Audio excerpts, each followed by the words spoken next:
Um consórcio internacional de radiotelescópios divulgou suas medições preliminares do objeto interestelar 3I Atlas apenas 72 horas após a primeira detecção. Enquanto isso, a missão conjunta de rastreamento óptico da NASA e da Agência Espacial Europeia manteve suas análises espectrais sob revisão técnica por 2 dias inteiros. 2 dias. Tempo suficiente para o visitante cruzar 8,6 milhões de quilômetros pelo sistema solar interior, uma distância equivalente a 22 vezes a separação entre a Terra e a Lua. Enquanto estações de radioastronomia na Austrália, Chile e África do Sul já compartilhavam dados brutos com a comunidade científica global, os telescópios ópticos mais avançados do planeta permaneciam em silêncio calibrado. O que exatamente exige 48 horas de revisão técnica quando um objeto interestelar está atravessando nosso quintal cósmico a 87 km por segundo?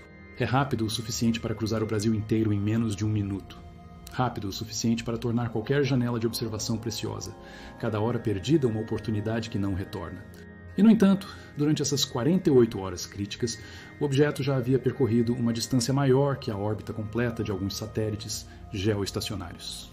Antes de continuarmos, se você quer entender o que realmente está acontecendo nos limites do nosso sistema solar, inscreva-se no canal e ative as notificações, porque esta história está evoluindo em tempo real, e cada novo dado muda o que pensávamos saber sobre visitantes interestelares. O 3I Atlas carrega um nome técnico que esconde 3 características fundamentais. 3 assinaturas que desafiam cada modelo confortável que temos sobre objetos naturais expelidos por sistemas estelares distantes. Vamos aos números, porque os números não mentem, eles apenas nos forçam a repensar o que achávamos impossível. Os picos registrados atingem 340 Kelvin, temperatura perfeitamente esperada para um corpo rochoso iluminado pelo Sol a essa distância. Nada de especial até aqui. Mas então, os vales térmicos despencam para 180 Kelvin, uma queda de 160 graus que não tem correlação alguma com a rotação do objeto. Para contextualizar, 340 Kelvin são cerca de 67 graus Celsius, quente como um dia de verão no deserto. E 180 Kelvin são menos 93 graus Celsius, frio o suficiente para congelar dióxido de carbono sólido. Eles resfriam lentamente, por inércia térmica passiva, seguindo curvas previsíveis conforme giram e expõem diferentes faces ao Sol. O que estamos vendo aqui parece dissipação ativa, como se o objeto estivesse transferindo calor internamente ou expelindo energia de forma controlada, como se houvesse um mecanismo, não apenas massa inerte aquecendo e resfriando ao acaso. Ao longo de 480 milhões de quilômetros, esse ângulo minúsculo implica uma correção de rota da ordem de 260 mil quilômetros. Para você ter uma ideia, isso é 2/3 da distância Terra-Lua. É como mirar em um alvo na Argentina e errar por toda a largura do Oceano Atlântico. Desvios assim são naturais em cometas, onde jatos assimétricos de gás sublimado empurram o núcleo para fora da trajetória pura. Exceto que nenhuma coma de gás foi detectada em torno do 3I Atlas. As câmeras de alta sensibilidade registraram menos de 1/10 de milionésimo da massa de gás, esperada para produzir esse tipo de correção. Sem jatos visíveis, sem nuvem de poeira, sem a assinatura característica de sublimação cometária. E, no entanto, o desvio está lá, acumulando-se quilômetro após quilômetro. Observatório de Parkes na Austrália, Complexo de Radioastronomia Andino no Chile e o arranjo KT-7 na África do Sul. 3 continentes. 3 conjuntos de receptores calibrados de forma independente. Todos captaram a mesma coisa. Os pulsos se repetem a cada 11,7 horas, com variação inferior a 0,4%. Essa é a precisão típica de relógios atômicos, não de rotação caótica de fragmentos rochosos viajando pelo espaço interestelar. Objetos naturais não mantêm periodicidade tão estável. Asteroides cambaleiam. Fragmentos ejetados por colisões giram de forma irregular. Até pulsares, os faróis cósmicos mais regulares que conhecemos, apresentam variações maiores que isso ao longo de ciclos curtos. Aqui está o que deveria te assustar. Precisão de 0,4% ao longo de múltiplos ciclos de 11,7 horas significa que o que quer que esteja gerando esses pulsos mantém estabilidade comparável aos melhores sistemas de cronometragem que a humanidade já construiu. E isso está acontecendo em um objeto que supostamente foi ejetado de um sistema estelar há milhares ou milhões de anos, vagando pelo vazio interestelar sem qualquer manutenção ou recalibração. Quando 3 observatórios em hemisférios diferentes, operando equipamentos de fabricantes distintos, sob condições atmosféricas variadas, todos reportam o mesmo fenômeno, você não pode mais culpar interferência local ou erro de calibração.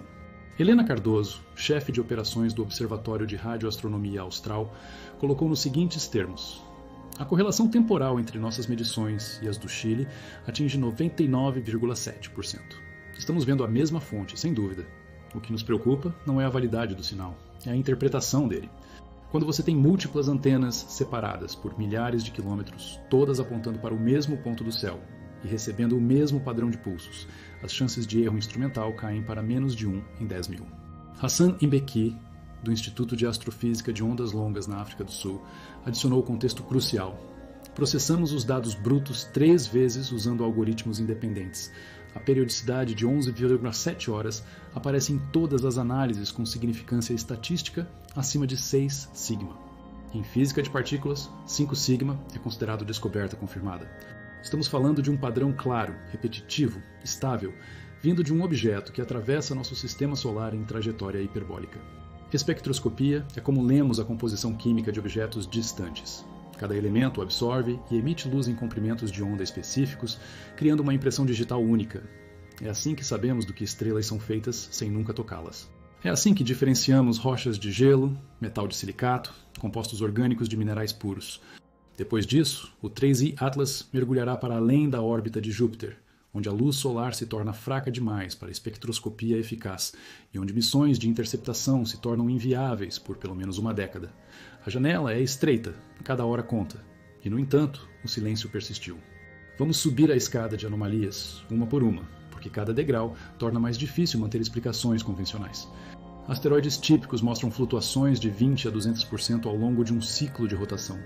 O 3I Atlas varia menos de 8%. Isso sugere ou uma forma quase perfeitamente esférica, algo extremamente raro para objetos pequenos que não foram fundidos gravitacionalmente, ou uma superfície com albedo uniforme em todas as direções. Tensão superficial só domina em corpos fundidos de grande massa, planetas e luas, não fragmentos ejetados, e albedo uniforme exigiria composição homogênea e ausência de crateras, rachaduras ou irregularidades acumuladas durante milhões de anos de bombardeio por poeira interestelar.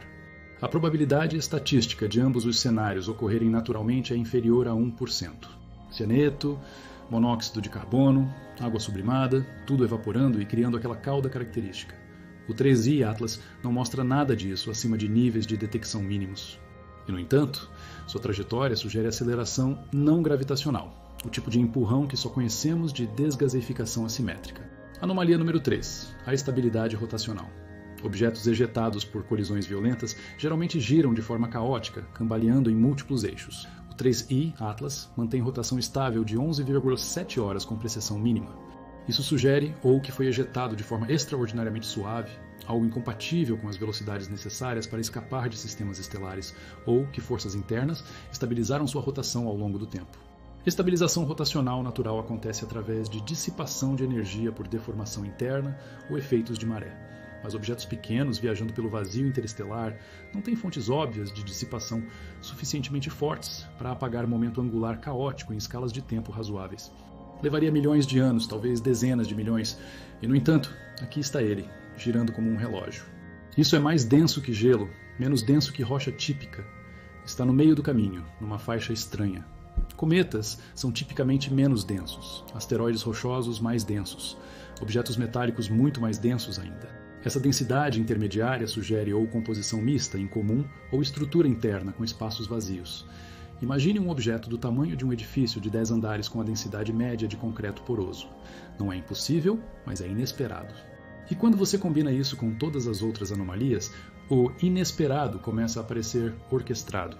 Eles se concentram em uma banda estreita, entre 1,42 e 1,66 GHz, com largura de apenas 240 MHz.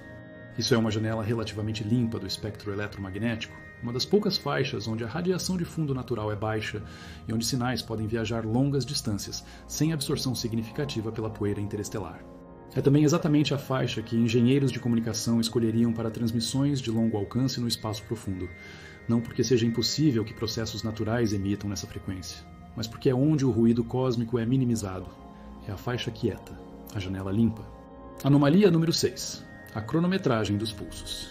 Se fossem causados por rotação do objeto em campo magnético fraco, esperaríamos pequenas variações conforme o objeto se afasta ou se aproxima de fontes de perturbação magnética no sistema solar. Mas a periodicidade permanece constante com precisão de 0,4% ao longo de múltiplas órbitas terrestres de observação. É como se um oscilador interno mantivesse o ritmo independente de condições externas. A análise de Fourier dos dados revela não apenas a frequência fundamental de 11,7 horas, mas também harmônicos fracos em múltiplos exatos, 5,85 horas, 3,9 horas. Harmônicos assim aparecem em sistemas ressonantes, estruturas cristalinas, vibrando em modos acoplados, ou circuitos eletrônicos com componentes múltiplos oscilando em sincronia, não em fragmentos rochosos, girando de forma passiva pelo espaço. Vamos endereçar as refutações óbvias, porque ciência boa exige ceticismo agressivo antes de aceitar qualquer explicação extraordinária. Além disso, os mesmos instrumentos detectam dezenas de outras fontes celestes com um comportamento totalmente esperado. Se houvesse problema sistemático, veríamos anomalias em múltiplas fontes, não apenas em uma. Talvez o 3I Atlas esteja desgaseificando em níveis tão baixos que câmeras sensíveis não captam, mas suficiente para causar aceleração não gravitacional. O problema é que para produzir desvio de 260 mil quilômetros em trajetória, você precisa de impulso específico mensurável. E impulso requer massa sendo ejetada. Modelos termodinâmicos mostram que a quantidade de gás necessária geraria brilho difuso detectável, mesmo em exposições longas. Não vemos isso. Colisões cataclísmicas entre corpos planetários podem ejetar fragmentos a velocidades interestelares. Se o fragmento contivesse minerais magnéticos alinhados, interação com campos magnéticos interplanetários poderia gerar emissões de rádio. Mas campos magnéticos remanescentes em rochas frias não são estáveis o suficiente para manter emissões periódicas por milhões de anos de viagem interestelar. Desmagnetização térmica e bombardeio por raios cósmicos degradariam qualquer alinhamento original. Quarta refutação: ressonância mecânica com estrutura cristalina. Alguns materiais, quando submetidos a gradientes térmicos do Sol, podem vibrar em frequências específicas. Quartzo piezoelétrico, por exemplo, gera pequenas correntes elétricas quando deformado. Talvez o 3I Atlas seja composto de minerais exóticos que, aquecendo e resfriando, vibram e emitem ondas de rádio. Segundo, os ciclos térmicos observados não correspondem à periodicidade dos pulsos de rádio. O objeto aquece e resfria de forma desincronizada com as emissões eletromagnéticas. São dois relógios rodando em tempos diferentes. Talvez os algoritmos de análise estejam introduzindo periodicidade onde há apenas ruído. Isso foi testado exaustivamente. Análises cegas, onde diferentes equipes processam os mesmos dados sem saber a origem, todas convergem para os mesmos resultados. Além disso, simulações de Monte Carlo com ruído puro não reproduzem os padrões observados. A estatística é sólida, o sinal é real. Então chegamos às alternativas cautelosas, às hipóteses que ninguém quer ser o primeiro a propor em um paper, revisado por pares, mas que começam a parecer menos absurdas quando todas as explicações convencionais falham. Um artefato antigo à deriva, talvez danificado, talvez inerte há milênios, mas ainda mantendo algum resíduo de função? A ideia não é nova.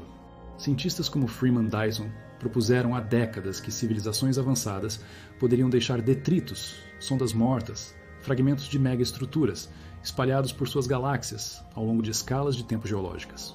A regularidade dos pulsos poderia ser um transmissor degradado, ainda emitindo sinal por inércia, alimentado por fontes de energia de longa duração, como o decaimento radioativo de isótopos específicos ou cristais piezoelétricos em vibração perpétua. A estabilidade rotacional poderia indicar giroscópios internos ou volantes de inércia que ainda funcionam após incontáveis eras. A densidade intermediária poderia sugerir estrutura oca ou compartimentalizada, não massa sólida. Essa hipótese carrega peso extraordinário e requer evidência igualmente extraordinária.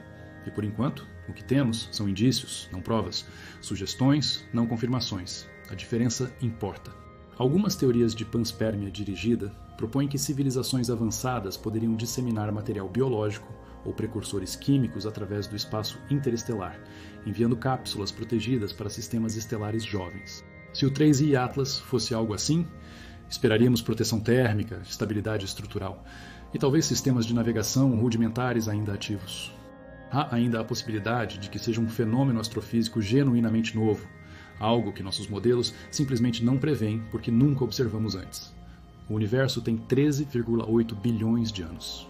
A humanidade observa o cosmos sistematicamente há menos de 400 anos. Nossa amostra é ridiculamente pequena. A arrogância é assumir que já catalogamos todos os tipos possíveis de objetos naturais. Talvez colisões entre estrelas de nêutrons ejetem material com estrutura cristalina ordenada em escalas macroscópicas. Talvez campos magnéticos interestelares organizem poeira em configurações que geram emissões regulares. Não sabemos o que não sabemos. Mas então voltamos à camada institucional, e aqui a história se complica de formas que aumentam a tensão narrativa.